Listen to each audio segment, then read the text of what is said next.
The bus stop. Olivia's mom, Augie, Jack, and Daisy come down the stoop just as I'm saying goodbye to Olivia. Slightly awkward since we are in the middle of a nice long kiss. Ooh. Hey guys, says the mom, pretending not to see anything, but the two boys are giggling. Hi, Mrs. Pullman. Please call me Isabel Justin, she says again. It's like the third time she's told me this, so I really need to start calling her that. I'm heading home, I say, as if to explain. Oh, are you heading to the subway, she says, following the dog with a newspaper. Can you walk Jack to the bus stop? No problem. That okay with you, Jack? The mom asks, and he shrugs. Justin, can you stay with him until the bus comes? Of course. We all say our goodbyes. Olivia winks at me. You don't have to stay with me, says Jack as we're walking up the block. I take the bus by myself all the time. Augie's mom is way too overprotective. He got a low, gravelly voice, like a little tough guy.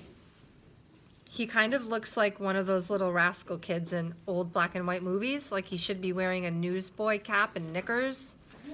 We get to the bus stop, and the schedule says the bus will be there in 8 minutes. I'll wait with you, I tell him. Up to you, he shrugs. Can I borrow $1? I want some gum. I fish $1 out of my pocket and watch him cross the street to the grocery store on the corner.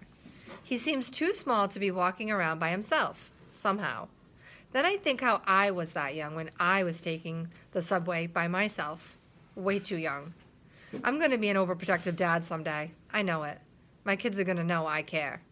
I'm waiting there a minute or two when I notice 3 kids walking up the block from the other direction.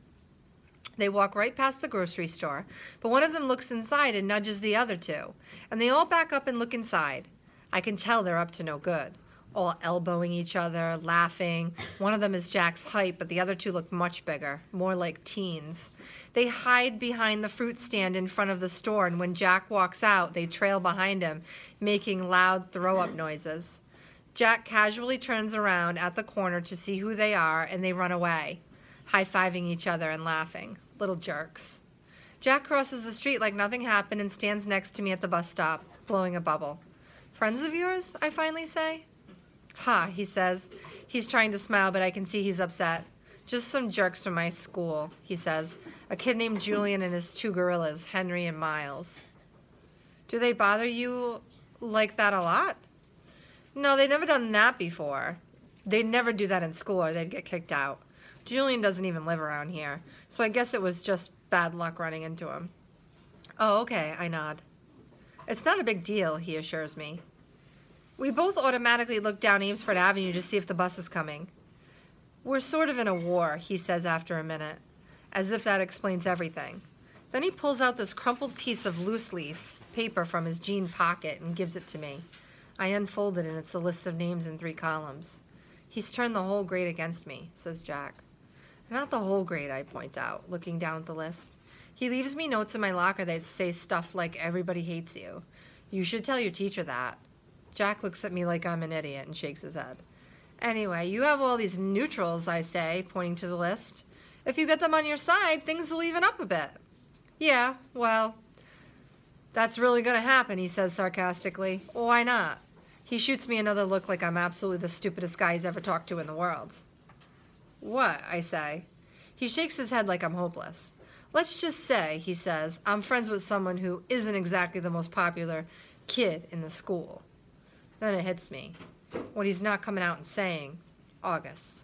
This is all about his being friends with August, and he doesn't want to tell me because I'm the sister's boyfriend. Yeah, of course. Makes sense. We see the bus coming down Amesfort Avenue. Well, just hang in there, I tell him, handing back the paper. Middle school's about as bad as it gets, and then it gets better. Everything will work out.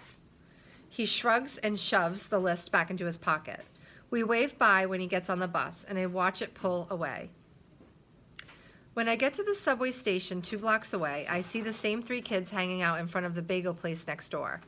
They're still laughing and yucking each other like they're some kind of gangbangers, little rich boys in expensive skinny jeans acting tough. Don't know what possesses me, but I take my glasses off, put them in my pocket, and tuck my fiddle case under my arm so the pointy side is facing up. I walk over to them, my face scrunched up, mean looking. They look at me. Laughs dying on their lips when they see me. Ice cream cones at odd angles. Yo, listen up. Don't mess with Jack, I say really slowly, gritting my teeth. My voice all Clint Eastwood tough guy. Mess with him again, and you'll be very, very sorry. And then I tap my fiddle case for effect. Got it? They nod in unison, ice cream dripping onto their hands. Good. I nod mysteriously, then sprint down the subway, 2 steps at a time.